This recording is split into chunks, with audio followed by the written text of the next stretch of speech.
બરોડા બાર એસોસિએશનની ચૂંટણીમાં પ્રમુખ પદ માટે આજે શુભ મુહૂર્તમાં પહેલું ફોર્મ ભરાયું। 3 વખત ઉપપ્રમુખ રહી ચૂકેલા વૈકનક જોશીએ પ્રમુખ પદ માટે નલિન પટેલ સામે દાવેદારી કરી છે। મેં આજે વડોદરા વકીલ મંડળની ચૂંટણીમાં પ્રમુખ તરીકેના પદ માટે મારી ઉમેદવારી નોંધાવી છે। હું અગાઉ પણ 3 વખત ઉપપ્રમુખ તરીકે વડોદરા બારમાં રહી ચૂક્યો છું અને મારા સાથી મિત્રો સાથે બારને લગતા ઘણા બધા પ્રશ્નો મેં સોલ્વ પણ કરેલા છે અને હવે પછીની જે પડકારો છે એમાં મુખ્યત્વે તો નવા એડવોકેટ હાઉસનો કબજો લઈ અને ત્યાં વકીલોને શિફ્ટિંગ કરવાનું જે કામ છે એ મોટું છે અને મારે હવે પછીના જે મારો મુદ્દો છે મુખ્ય એ વકીલો માટે ગ્રુપ ઇન્સ્યોરન્સ મળે એ માટે રજૂઆત કરી અને વકીલોને સહાય મળે મૃત્યુ બાદ એનો મુદ્દો પહેલો જ કરવાનું છે અને ત્યારબાદ જુનિયર વકીલો જે છે એમના માટે મહિનામાં એકવાર ત્રીજા શનિવારે સારા લેક્ચર પર એક સેમિનાર રાખવાનું છે,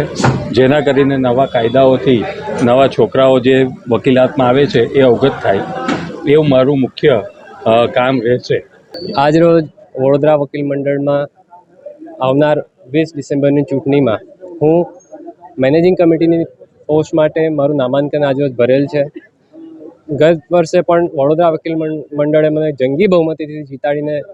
વકીલોના કામ માટે મને ચૂનેલ અને મોકલેલ છે। આ વખતે પણ હું એમના આશીર્વાદ અને પ્રેમ અને સાથ સહકાર સાથે આ વર્ષે પણ હું મારું મેનેજિંગ કમિટીનું નામાંકન ઇલેક્શન કમિશનર સમક્ષ રજૂ કરેલ છે, ભરેલ છે અને વધુમાં વધુ હું વકીલશ્રીઓને કામે આવી શકું, વધુને વધુ હું વકીલશ્રીઓની સેવા કરી શકું। જે બી તકલીફ જે બી વકીલશ્રીઓને આવતી હોય એમાં હું એ લોકોને સહેલાઈથી પાર પાડી શકું એવી મારા સંપૂર્ણ પ્રયત્ન રહેશે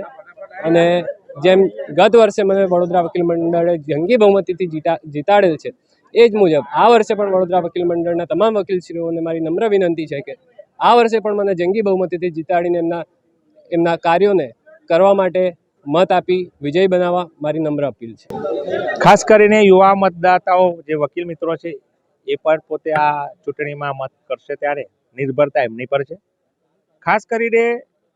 સિટિંગ અરેન્જમેન્ટનો તો પ્રશ્ન છે, પણ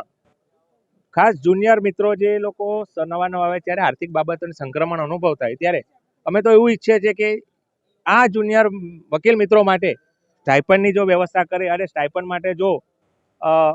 આયોજનબંધ રીતે એવું કોઈક આયોજન કરે કે જેનાથી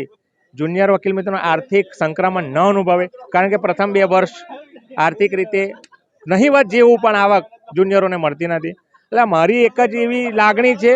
અને સાથે માંગણી કે આ જુનિયર વકીલ મિત્રો માટે સ્ટાઇપન્ડની જે કોઈ વ્યવસ્થા કરવા માટે જે પણ નેતા આગળ આવશે તો તન મન ધનથી અમે તમામ વકીલ મિત્રો પર તેઓને આભારી રહીશું, કારણ કે આ સૌથી મોટો વકીલ વર્ગમાં જુનિયર વકીલ એમની સમસ્યા ખૂબ મોટી છે અને જે પણ વકીલ જે પણ આગેવાન જે પણ નેતા સ્ટાઇપન્ડ માટેના પ્રયત્ન કરશે એ આ વખતે ચોક્કસ જીતશે।